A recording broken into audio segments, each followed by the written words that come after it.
Hello and welcome to Crypto News. Today is August 31st, 2025, and the top cryptocurrency news is as follows. Moving on, we go to Argentina, where the Argentine opposition parties have reopened the Libra case, Mr. Milei's coin. The main reason for this move is some new bribery scandals that have nothing to do with the Libra case. However, they provide an additional reason to investigate the coin again. On top of that, we also have elections in October, so it suits them as you can see. Next we go to El Salvador, which is trying to protect its bitcoins. For this reason, all of El Salvador's bitcoins have now been split into 14 addresses. As the official announcement states, they did this to protect them from quantum computers, which are seen as an upcoming threat by the Bitcoin community. This is why we keep hearing about protocols and services that can strengthen Bitcoin against quantum computers. As users, the first and easiest thing we can do is move our bitcoins to a new address that is more upgraded compared to the old ones. Moving on to our ETFs, let's look at the final numbers from August 29th, where we had a total outflow of $126 million,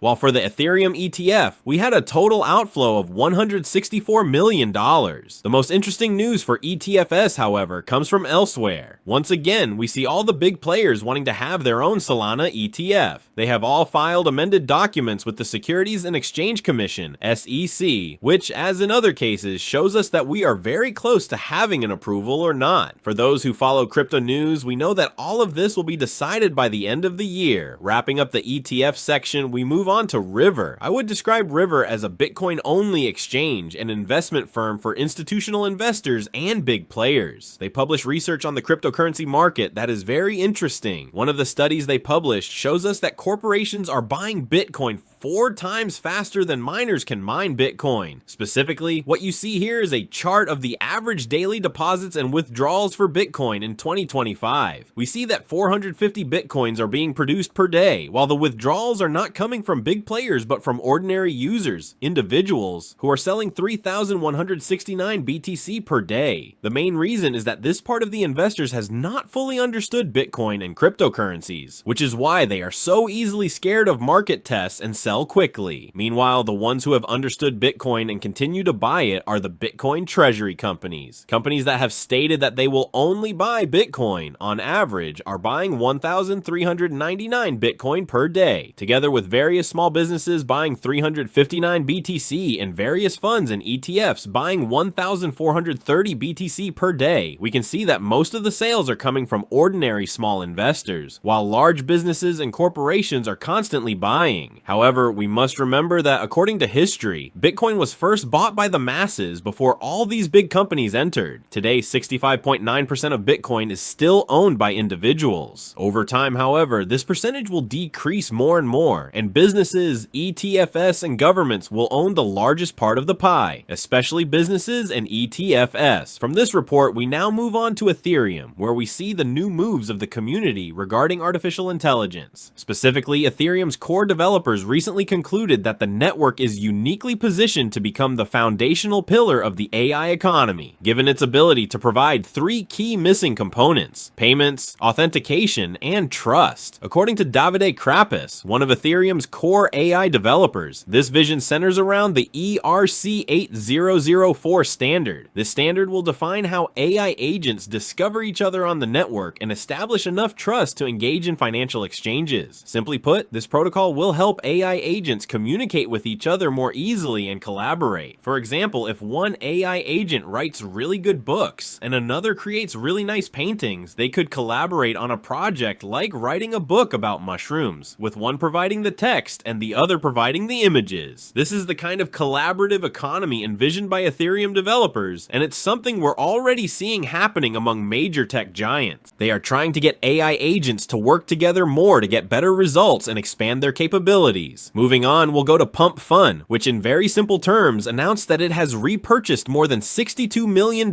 in Pump currency. According to Dune, that number is $64 million, and all of that is protocol fees going towards the repurchase of Pump currency. A move that, for now, hasn't paid off at all, as we can see from its price. For the latest news of the day, we're gonna go to a video game in the cryptocurrency market, Pungi Party, which is a video game released by penguins in the cryptocurrency market. You can see see some of the gameplay footage on your screens right now. Let's say that this video game is for mobile, and the interesting thing is that anyone who creates an account in this video game automatically has their own wallet without even knowing it. In the future, cryptocurrencies, they will be everywhere, but no one needs to know how to make a wallet, what blockchain is, and how to use it. Everything should be made as simple as possible, and below in the infrastructure, there will be blockchain. But no one needs to know that. From this news, we came to go to our favorite cryptocurrency market, where the price is at $109,000. Very nice to support us. That wraps up the top news for crypto today. Is August 31st, 2025. I'd like to remind you that the content you just watched is created for educational purposes only, and should not be considered as investment advice, but rather as investment opinion. Please subscribe to the channel, leave a like, and feel free to comment. Take care, everyone, and have a good day.